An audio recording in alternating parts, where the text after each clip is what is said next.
Welcome dear students, good morning all of you. Myself A.K. Sharma. Dear students, some basic concept of chemistry के Hindi medium का next lecture हम start कर रहे हैं, lecture number 8। Dear students, पिछले lecture में हमने एक बार सार्थक अंकों को रिपीट किया, फिर सार्थक अंकों को रिपीट करने के बाद मैंने आपसे राउंड ऑफ करना बताया। राउंड ऑफ के बाद में हमने सार्थक अंकों की गणनाएं की और उस पर हमने कुछ क्वेश्चंस डिस्कस किए। तो डियर स्टूडेंट्स, अब हम बात करेंगे यहाँ पर वैज्ञानिक संकेतन, जिसको हम एक दो बार पढ़ भी चुके हैं। वैज्ञानिक संकेतन और इसकी गणनाएं। वैज्ञानिक संकेतन में मैंने आपसे कहा कि हमारे पास कोई भी संख्या है, इस संख्या को हम n गुणा 10 की घात n के रूप में व्यक्त करें तो n गुणा 10 की घात n के रूप में व्यक्त करना क्या कहलाएगा? सार्थक अंक कहलाएगा। कैपिटल N जो है ये एक नंबर है जो रहेगा 1 से 10 के बीच। स्मॉल n जो है ये घातांक है और ये घातांक की वैल्यू मे बी पॉजिटिव और मे बी नेगेटिव। पॉजिटिव भी हो सकती है और नेगेटिव भी हो सकती है। ठीक है, अब डियर स्टूडेंट्स हम बात करेंगे सार्थक अंकों की गणनाएं। सार्थक अंकों की गणनाएं हम कंप्लीट कर चुके हैं। हम करेंगे वैज्ञानिक संकेतन में गणनाएं। वैज्ञानिक संकेतन में गणनाएं, वैज्ञानिक संकेतन की गणनाएं करेंगे। तो डियर स्टूडेंट्स, पहला हमारे पास वही आएगा जोड़ या घटाना। जोड़ या घटाते समय हम वैज्ञानिक संकेतन में जब भी जोड़ या घटा करेंगे तो इसमें हमें सभी संख्याओं के घातांक समान करने हैं। सभी संख्याओं के घातांक क्या करने हैं? समान करने हैं। और सभी संख्याओं के घातांक समान करके और फिर हमें संख्याओं को जोड़ना या घटाना है। ठीक है, सभी संख्याओं के घातांक क्या करने हैं? समान करते हुए फिर हमें संख्याओं का आगे कैलकुलेशन करनी है। मैंने कहा 2 इंटू 10⁻³ को ऐड करो 1.5 इंटू 10⁻² से। अब देखो ये एडिशन करना है अपने को, ये योग करना है। यहाँ पर घातांक 3 है, यहाँ पर घातांक कितना है? 2। घातांक बराबर करो। घातांक बराबर करने का मतलब है कि 2 गुणा 10 की घात 3 है। देखो या तो इसको घातांक को कन्वर्ट कर दो 2 में या फिर 2 को बदल दो 3 में। दोनों तरीके बता रहा हूं मैं आपको कैसे करना है। एक बार मैं 2 मेथड से बता रहा हूं। फर्स्ट मेथड है मैं 3 को बदलूंगा 2 में। 3 को 2 में बदलूंगा तो 2 गुणा 10 की घात 3 को 2 में बदलना है। कितने का भाग दे दूं मैं? 10 का। और गुणा कर दूं मैं 10 से, क्योंकि किसी भी संख्या को सेम संख्या से गुणा और भाग करने पर कोई इफेक्ट नहीं होगा। ये कैलकुलेशन कर दो तो इसकी जगह तो आ गया 10 की घात 2 और इसको गुणा कर दो इससे तो कितना हो गया? 20। ये बन गया 20 गुणा 10 की घात 2 प्लस में आगे ऐसे ही रहने दो 1.5 गुणा 10 की घात 2। तो ये हो गया प्लस में 1.5 गुणा 10 की घात 2। ओके डियर स्टूडेंट्स, अब ऐड कर दो। तब मैं कहूँगा 10⁻² कॉमन ले लो। ये हो गया 20 प्लस 1.5। रिजल्ट हो गया 21.5 गुणा 10⁻²। वैज्ञानिक संकेतन में हमने कहा था कि कैपिटल N का मान 1 से 10 के बीच में होना चाहिए। ये संख्या हमारे पास है 21, तो इस दशमलव को यहाँ ट्रांसफर करो। 2.1 गुणा 10 की घात कितना हो गया? 3। क्योंकि जब दशमलव पॉइंट लेफ्ट राइट से लेफ्ट में ट्रांसफर होगा तो जितने डिजिट ट्रांसफर हो रहा है, जितने अंक आगे बढ़ रहा है, उतनी पावर जो है ये धनात्मक में चली जाएंगी। 21.5 को मैंने 2.15 में बदला और 2.15 में बदला तो दशमलव 1 स्थान ट्रांसफर हो गया, 1 घात प्लस में बढ़ जाएगी। सेकंड मेथड क्या होता है डियर स्टूडेंट्स? मैं 2 को कन्वर्ट कर दूं 3 में तो मेरे पास है 2 इंटू 10⁻³ प्लस 1.5 इंटू 10⁻²। 10⁻² को 3 में बदलूं तो मैं इसको मल्टीप्लाई कर देता हूं 10 से, तो ये 2 और 1 कितनी हो जाएगी? 3। और 10 से मल्टीप्लाई किया है तो इसको 10 से डिवाइड कर दो। ये हो गया हमारे पास 2 इंटू 10⁻³। ये हो गया 0.15 इंटू 10⁻³। देखो 1.5 में 10 से डिवाइड किया मैंने तो कितना हो गया? 0.15। अब हमने 10⁻³ को कॉमन लिया 10⁻³ को कॉमन लिया तो डियर स्टूडेंट्स 2 + 0.15, क्या रिजल्ट आ गया हमारे पास 2.15 इंटू 10⁻³। क्लियर। किसी भी मेथड से किसी को भी चेंज करो, चाहे 10⁻² को 3 में कन्वर्ट करो, चाहे 10⁻³ को 2 में कन्वर्ट कर दो, लेकिन जब भी हम जोड़ या घटा करेंगे वैज्ञानिक संकेतन में तो हमें घातांकों को समान रखना है। ठीक है। सेकंड आता है हमारे पास गणनाओं में गुणा तथा भाग। गुणा या भाग करते समय जिस मेथड से हम करते आए हैं पहले से ही सामान्य तरीके से ही करेंगे। मैंने कह दिया 2 × 10⁶ को गुणा करो 1.5 × 10⁴ से। जब हम गुणा करेंगे तो देखो 2 को गुणा कर दो 1.5 से, 10⁶ को गुणा कर दो 10⁴ से। घातांक जब भी गुणा होते हैं तो ये जुड़ जाते हैं। तो ये तो हो गया 10⁶ + 4 और ये हो गया 3.0। 3.0 × 10⁻³ कितना हो गया डियर स्टूडेंट्स 10। इसी तरीके से हम पहले भी करते आए थे, सेम उसी मेथड से हमें करना है। ठीक है। तो गुणा और भाग में कोई विशेष तरीका नहीं है। गुणा और भाग करते समय जिस तरीके से हम पहले के मेथड में करते आए हैं उसी से करना है, लेकिन जोड़ या घटा करते समय हमें सभी संख्याओं के घातांकों को समान करना है और उसके पश्चात जोड़ करना है या घटा करना है। क्लियर। ये थी हमारी वैज्ञानिक संकेतन के आधार पर गणनाएं। कोई डाउट यहां तक? हमने सार्थक अंकों की गणनाएं पढ़ी। सार्थक अंकों की गणनाओं में जोड़ और घटा करते समय दशमलव पॉइंट को ध्यान रखना है। न्यूनतम दशमलव के बाद जितने भी अंक हमारे पास किसी भी संख्या में हैं उतने ही अंक हमारे पास आंसर में होने चाहिए। सेकंड, फिर मैंने कहा कि गुणा या भाग करते समय हमें सार्थक अंकों में देखना है। सार्थक अंक जितने न्यूनतम होंगे आंसर हमारा उतने ही सार्थक अंकों में आएगा। वैज्ञानिक संकेतन की गणना करते समय मैंने कहा कि जोड़ या घटा करेंगे तो घातांकों को बराबर करना है और फिर जोड़ या घटा करना है। और गुणा या भाग करेंगे तो हम सामान्य मेथड से जिससे करते आए हैं उससे ही गुणा करेंगे। मैंने एक एग्जाम्पल लिया 1.25 को डिवाइड करना है 2.5 से या 0.25 से, और यहाँ पर डिवाइड करना है इंटू 10⁻⁶ और या इंटू 10⁻²। देखो घातांक को मैंने कहा पहले सोल्व कर दो 10⁻⁶ बटे में 10⁻²। घातांकों में जब भी भाग लगेगा तो घट जाएंगे -2, और ये हो गया 1.25 को डिवाइड कर दो 0.25 से, पॉइंट से पॉइंट कैंसिल, 25 को काट दिया तो 5 बार डिवाइड हो गया इंटू 10⁻, कितना हो गया डियर स्टूडेंट्स 4। ठीक है। हमें कोई चेंज नहीं करना है, कोई कुछ नहीं करना है, केवल सिंपल तरीके से गुणा और भाग करने हैं जैसे हम करते आए हैं। ठीक है। अब हम इस चैप्टर के इंपॉर्टेंट पॉइंट पर चल रहे हैं और ये इंपॉर्टेंट पॉइंट है रासायनिक संयोजन के नियम। क्योंकि जब भी हमारे पास किसी भी अणुओं का निर्माण होगा या किसी भी अणु की हम डिस्कस करेंगे तो हम कहेंगे कि रासायनिक अभिक्रियाओं के अंतर्गत कुछ पदार्थ आपस में जुड़ते हैं और नए पदार्थों का निर्माण करते हैं, यानी कि यहाँ पर रासायनिक संयोजन होता है। कौन सा संयोजन होता है? रासायनिक संयोजन। तो डियर स्टूडेंट्स हम बात करेंगे अब रासायनिक संयोजन के नियम।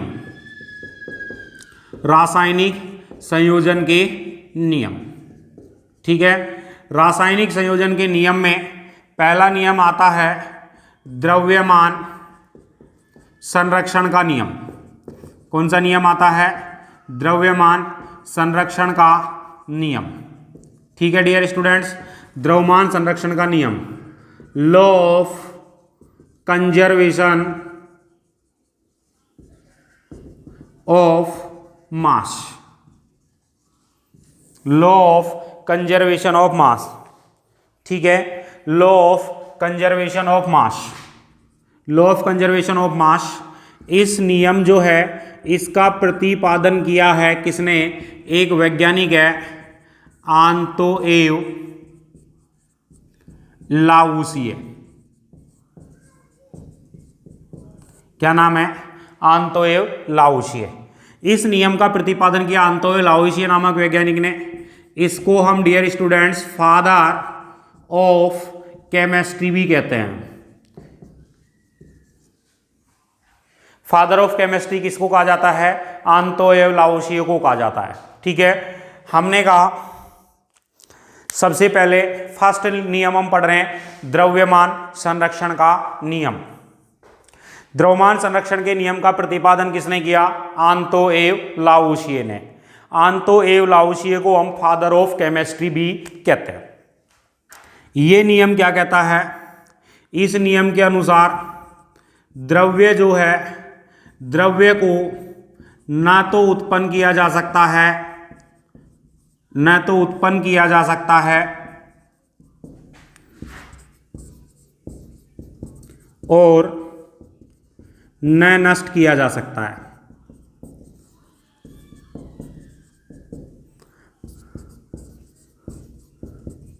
इसका मतलब क्या हो गया? ब्रह्मांड का कुल द्रव्यमान संरक्षित है। ब्रह्मांड का कुल द्रव्यमान क्या है? संरक्षित है। हम द्रव्य को ना तो उत्पन्न कर सकते हैं और ना ही डियर स्टूडेंट्स हम द्रव्य को नष्ट कर सकते हैं। ठीक है, ये नियम था हमारे पास द्रव्यमान संरक्षण का नियम। इस नियम को मैं ऐसे भी कह सकता हूं कि हमारे पास किसी भी भौतिक और रासायनिक प्रक्रम के दौरान, क्या कह सकता हूं, किसी भी भौतिक परिवर्तन या रासायनिक परिवर्तन के दौरान कुल द्रव्यमान संरक्षित रहता है। कुल द्रव्यमान क्या रहता है? संरक्षित रहता है। इसको मैं ऐसे भी कह सकता हूं, मेरे पास कोई अभिक्रिया है जिसमें रिएक्टेंट R से लिख दिया, किस में बदल रहा है? प्रोडक्ट में बदल रहा है। तो डियर स्टूडेंट्स मैं कह सकता हूं अभिक्रिया से पहले क्रियाकारकों का कुल द्रव्यमान बराबर आएगा अभिक्रिया के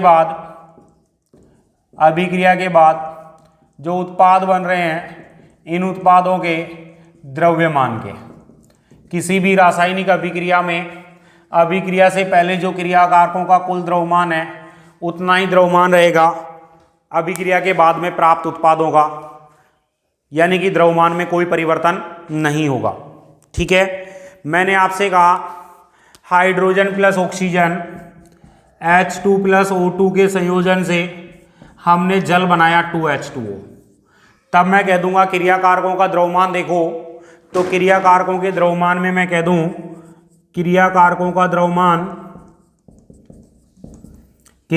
का द्रव्यमान आ गया हमारे पास 2H2 प्लस O2।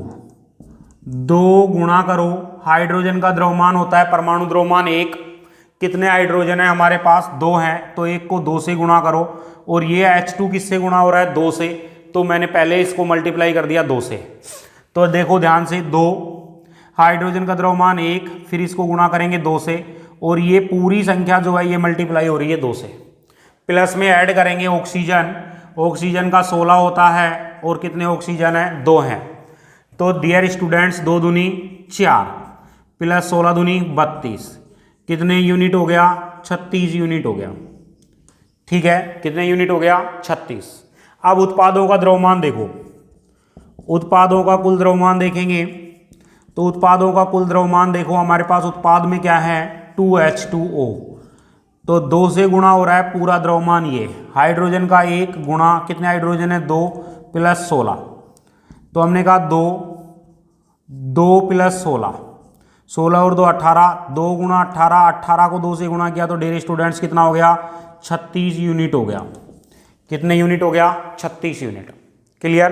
तो हम कहेंगे क्रियाकारकों का कुल द्रव्यमान उत्पादों के कुल द्रव्यमान के बराबर है। क्रियाकारकों का कुल द्रव्यमान उत्पादों के कुल द्रव्यमान के बराबर है। इस नियम को हम कहते हैं द्रव्यमान संरक्षण का नियम। कौन सा नियम कहते हैं? द्रव्यमान संरक्षण का नियम। ठीक है, आप देखें हम आपसे बात कर लें इस द्रव्यमान संरक्षण का वर्तमान स्वरूप क्या है, तो मैं आपसे कहूंगा द्रव्यमान संरक्षण के नियम का आधुनिक मॉडल क्या है, आधुनिक रूप क्या है। तो मैंने आपसे कहा एक वैज्ञानिक आया आइंस्टीन ने दो नियम आपस में ऐड किए, एक तो द्रव्यमान संरक्षण का नियम और दूसरा नियम था ऊर्जा संरक्षण नियम। और इन दोनों नियमों को मिलाकर के आइंस्टीन ने एक नया नियम व्यक्त किया जिसको कहते हैं द्रव्यमान ऊर्जा संरक्षण नियम। और इस नियम के अनुसार कुल द्रव्यमान तथा कुल ऊर्जा संरक्षित है, लेकिन हम द्रव्यमान को ऊर्जा में बदल सकते हैं, ऊर्जा को द्रव्यमान में बदल सकते हैं। और इसके आधार पर आइंस्टीन ने एक ऊर्जा समीकरण दी, E बराबर mc²। E क्या है, ऊर्जा है, m क्या है, द्रव्यमान है, और c क्या है, प्रकाश का वेग है। किसका वेग है डियर स्टूडेंट्स, प्रकाश का। ठीक है, तो ये समीकरण आइंस्टीन का कौन सा समीकरण कहलाता है, ऊर्जा समीकरण कहलाता है। ये द्रव्यमान संरक्षण के नियम अथवा ऊर्जा संरक्षण के नियम दोनों का वर्तमान रूप है। क्लियर। तो डियर स्टूडेंट्स, फर्स्ट नियम था हमारा रासायनिक संयोजन के नियम में पहला नियम था द्रव्यमान संरक्षण का नियम। प्रतिपादन किसने किया, आंतोएव लावुसिये ने। आंतोएव लावुसिये को हम फादर ऑफ केमिस्ट्री भी कहते हैं। इस नियम के अनुसार ब्रह्मांड का कुल द्रव्यमान संरक्षित है। द्रव्य को ना तो हम उत्पन्न कर सकते हैं और ना ही नष्ट कर सकते हैं। फिर मैं ये कह सकता हूं किसी भी भौतिक और रासायनिक परिवर्तन के दौरान द्रव्यमान जो है इसमें कोई परिवर्तन नहीं होता। कोई भी हमारे पास परिवर्तन हो, चाहे वो भौतिक परिवर्तन हो चाहे रासायनिक परिवर्तन हो, इसमें हम द्रव्यमान क्या रहता है, संरक्षित रहता है। और किसी भी रासायनिक अभिक्रिया के लिए इस नियम को मैं कह सकता हूं, तो रासायनिक अभिक्रिया के लिए हम कहेंगे कि क्रियाकारकों का कुल द्रव्यमान उत्पादों के कुल द्रव्यमान के बराबर होता है। ठीक है, अब हम एक क्वेश्चन लेते हैं। एक क्वेश्चन लिया और क्वेश्चन में मैंने कहा बेरियम क्लोराइड BaCl2 का कितना द्रव्यमान BaCl2 का कितना द्रव्यमान 2.36 ग्राम सोडियम सल्फेट विलयन में 2.36 ग्राम सोडियम सल्फेट Na2SO4 विलयन में अभिक्रिया कर विलयन से अभिक्रिया कर BaCl2 का कितना द्रव्यमान 2.36 ग्राम सोडियम सल्फेट विलयन से अभिक्रिया कर 3.88 ग्राम बेरियम सल्फेट और 3.88 ग्राम बेरियम सल्फेट तथा 1.94 ग्राम सोडियम क्लोराइड बनाएगा। 1.94 ग्राम NaCl विलयन बनाएगा। देखो अब हम कहेंगे आपसे क्या सॉल्यूशन हुआ डियर स्टूडेंट्स। हमने कहा रिएक्शन हो रही है BaCl2 की सोडियम सल्फेट के साथ और बना रहा है विलयन में क्या क्या बन रहा है, बेरियम सल्फेट BaSO4 और NaCl का विलयन बन रहा है। ठीक है, BaSO4 की वाइट PPT बनेगी, बेरियम सल्फेट का सफ़ेद अवक्षेप बनेगा। ठीक है, अब मैं आपसे कह सकता हूं कि इसका हमारे पास रासायनिक केमिकल रिएक्शंस में रासायनिक अभिक्रिया में क्रियाकारकों का कुल द्रव्यमान बराबर होना चाहिए उत्पादों के कुल द्रव्यमान के। हमें निकालना है BaCl2 का कितना द्रव्यमान है। मैंने सपोज किया X द्रव्यमान है, Na2SO4 का दे दिया 2.36 ग्राम। तो ये रिएक्शन कर रहा है और बना रहा है 3.88 ग्राम BaSO4 और 1.94 ग्राम NaCl। तो हम कहेंगे द्रव्यमान संरक्षण नियम से, द्रव्यमान संरक्षण नियम से क्रियाकारकों का कुल द्रव्यमान बराबर क्रियाकारकों का कुल द्रव्यमान बराबर आएगा डियर स्टूडेंट्स उत्पादों के कुल द्रव्यमान के। क्रियाकारकों का कुल द्रव्यमान X प्लस 2.36 इक्वल 3.88 प्लस 1.94 और x इक्वल आ गया 3.88 प्लस 1.94 माइनस 2.36। कैलकुलेशन कर लेंगे और x हमारे पास आ जाएगा 3.46 ग्राम।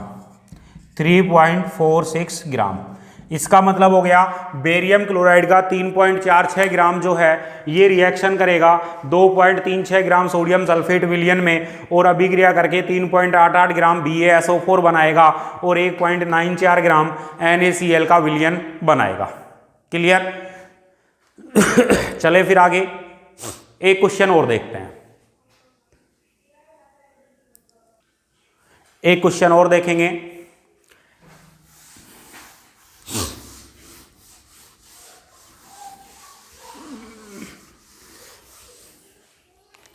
नेक्स्ट क्वेश्चन लिया डियर स्टूडेंट्स और क्वेश्चन में हमने कहा 6.3 ग्राम NaHCO3, 6.3 gram sodium bicarbonate NaHCO3 को 6.3 ग्राम सोडियम बाइकार्बोनेट को 15.0 ग्राम एसिटिक अम्ल में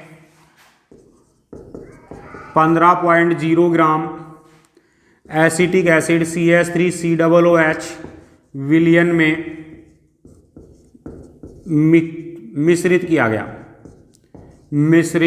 किया गया। यदि शेष द्रव्यमान, यदि अभिक्रिया के अंत में शेष द्रव्यमान, अभिक्रिया के अंत में शेष जो द्रव्यमान है ये 18.0 ग्राम है, 18.0 ग्राम है, तो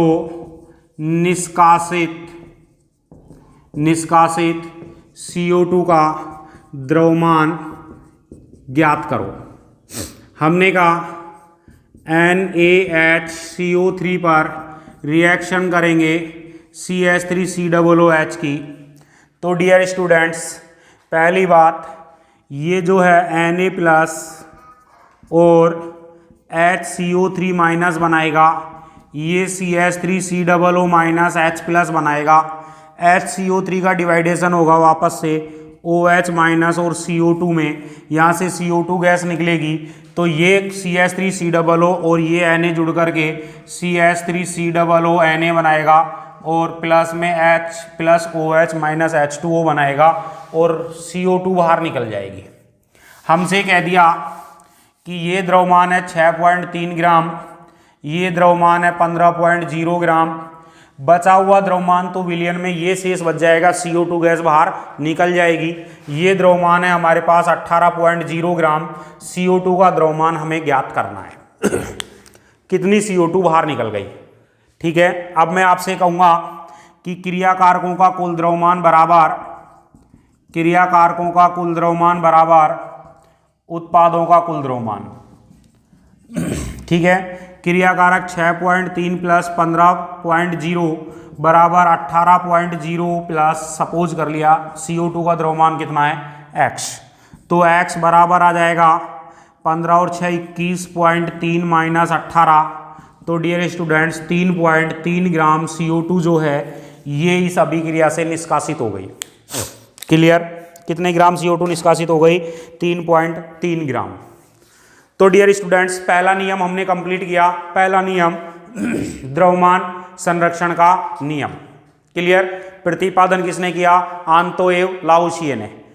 इसे हम फादर ऑफ केमिस्ट्री भी कहते हैं। इस नियम पर क्वेश्चन आएंगे तो हमारे पास इस तरीके से क्रियाकारक का द्रव्यमान देगा, किसी एक उत्पाद का द्रव्यमान दे देगा, दूसरे उत्पाद का द्रव्यमान हमसे पूछेगा कितना बनेगा, या फिर क्रियाकारकों में से एक का द्रव्यमान पूछेगा, एक द्रव्यमान दिया जाएगा और उत्पादों का द्रव्यमान हमें दिया जाएगा। ठीक है, तो इस तरीके से जब कोई रिएक्शंस आती है तब हमें द्रव्यमान निकालना पड़े किसी भी क्रियाकारक या उत्पाद का, तो हम सीधा पहुंच जाएंगे कौन से नियम पर? द्रव्यमान संरक्षण के नियम पर। क्लियर? तो डियर स्टूडेंट्स नेक्स्ट नियमों की हम चर्चा करेंगे नेक्स्ट लेक्चर में। Thank you.